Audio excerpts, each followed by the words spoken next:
Good morning বন্ধুরা, আশা করি তোমরা সবাই ভালো আছো। আমিও বেশ ভালো আছি। ববিস কুকিং ব্লগ থেকে সবাইকে স্বাগত জানাই। চলে গেলাম প্রতিদিনের মতো সকালবেলায় ফুল তুলতে।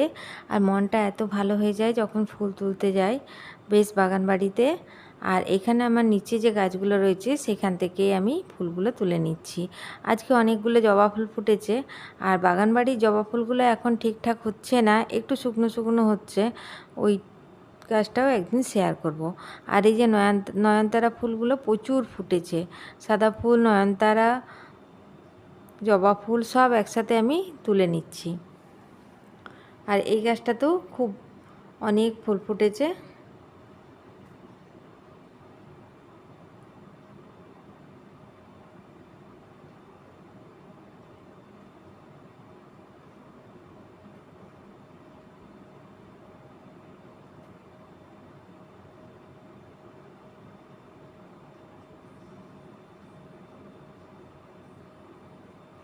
ফুল তোলা হয়ে গেছে, এরপর আমি চলে যাব বাগান বাড়িতে। আর এই যে বাগান বাড়িতে এই ছোট্ট মেয়েটা যখনই আমি ফুল তুলতে যাই তখনই আমার কাছে দৌড়ে চলে আসে। এরপর চলে এলাম বেগুন ভাজতে। সকালবেলায় একটু বেগুন ভাজা করে নেব রুটি দিয়ে খাবার জন্য। রুটি বেগুন ভাজা খেতে কার কার ভালো লাগে? আমার তো ভীষণ ভালো লাগে বেগুন ভাজা দিয়ে রুটি। তবে খুব কম তেলে বেগুনটা ভেজে নিচ্ছি, একটু ঢাকা দিয়ে দিয়ে ভেজে নেব। আর সকালবেলায়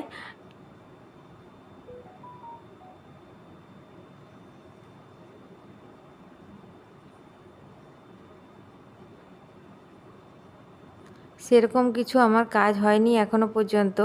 তো এই যে বেগুন ভাজা করে আমি রুটিটা করে চলে যাব আবার সেই কাজগুলো করতে।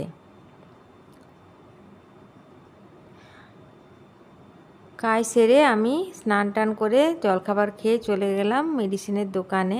তো কোনো দিন আমি মেডিসিনের দোকানটা শেয়ার করিনি, আজকে আমি প্রথম শেয়ার করলাম।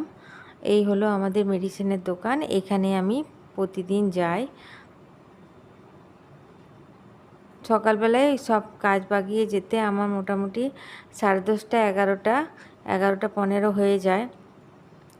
সকালবেলায় রান্না বান্না করতেও অনেকটা টাইম লাগে, আর জলখাবার করতেও, তার সঙ্গে আবার পুজো, ফুল তোলা, অনেকটাই কাজ থাকে। এরপর বাড়ি চলে যাই আমি 2টো 2:30টা বেজে যায়। তো এই বিকেলবেলায় আমি ভাবলাম একটু অরহরের ডাল বানিয়ে নিই রাতে রুটি দিয়ে খাবার জন্য। সকালবেলায় সেরকম কিছু আজকে রান্নাবান্না করিনি। তো এই অরহরের ডালটা বানিয়ে নিচ্ছি। আর আজকে সকালবেলায় মানে ওই 10টা নাগাদ পটল নিয়ে এসছে, তারই পটল রান্না করব। তো তোমাদের সঙ্গে একটু পটলের রেসিপিটা শেয়ার করব। আর এই অরহরের ডালটা বানিয়ে নিচ্ছি আমি একবারই প্রেসার কুকারের মধ্যে ছোঁক লাগিয়ে ডালটা বানিয়ে নিই।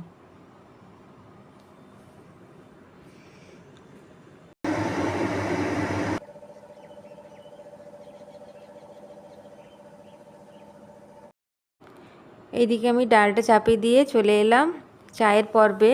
তো বিকেলবেলায় আমার চাটা বেশ অনেকটা টাইম দিয়ে আমাকে করতে হয়। এদিকে চা চাপিয়েছি, প্রথমে আমার লিকার চা হয়, তারপরে আমার একটু সামান্য মিষ্টি দিয়ে আমার ছেলের জন্য হয় দুধ চা, তারপরে আবার একদম কম মিষ্টি দিয়ে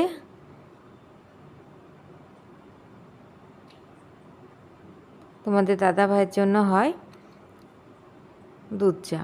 তো এইখানে চায়ের সঙ্গে ব্রাউন ব্রেডটাও সেঁকতে দিয়েছি, একটু বাটার দিয়ে দিয়ে দেব চায়ের সঙ্গে, কারণ বিকালে সেরকম কি খাবার রোজ রোজ বানাবো। তো আজকে ব্রেড আর চা দিয়ে দেবো, তার সাথে একটু চানাচুর দেবো। তো ব্রেডটা সেঁকতে দিয়েছি, বেশ কড়কড়ে করে সেঁকলে চায়ের সাথে খেতে খুব ভালো লাগে। আর এই যে দুধের সর দিয়ে চা বানিয়ে দিয়েছি, পুরো একদম আঠা আঠা চা। আর এইদিকে দুধটা চাপিয়ে দিয়েছি, কারণ সকালবেলায় যখন দুধটা দিয়ে যায় 10:30 10টা নাগাদ, তখন আর গরম করার সুযোগ হয় না। এই জন্য ফ্রিজে ভরে রাখি, আর এই বিকেলবেলায় আমি দুধটা গরম করি। এরপরে চলে যাব পটল রান্নায়। তো চলো দেখতে থাকো আমি পটলটা কিভাবে রান্না করে নিচ্ছি। একটু ভাজা মশলা করে নিচ্ছি, তারপরে এটা নিরামিষ পটল। আর ওইদিকে একটা মশলার পেস্ট বানিয়ে নিলাম, টমেটো, আদা, কাঁচা লঙ্কা, তার সাথে 2টি কাজু বাদাম। এইদিকে পটলটা ভাজতে দিয়ে দেব অল্প তেলে। পটলটা ভাজা হলে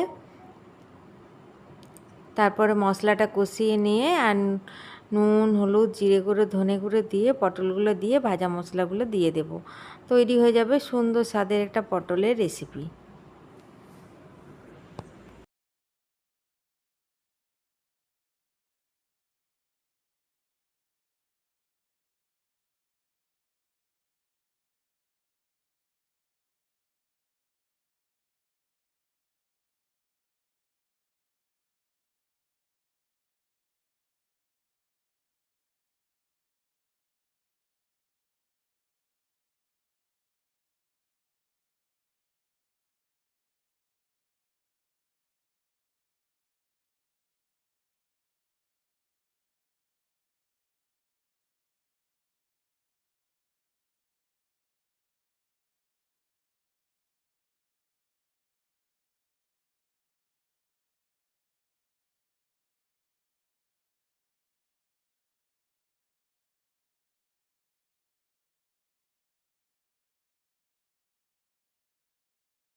আমার এই ছোট্ট ভিডিও যদি তোমাদের একটুও ভালো লাগে তো একটা লাইক দিয়ে দিও প্লিজ, কমেন্ট করতে ভুলো না।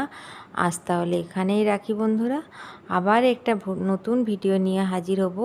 সবাই ভালো থেকো, সুস্থ থেকো।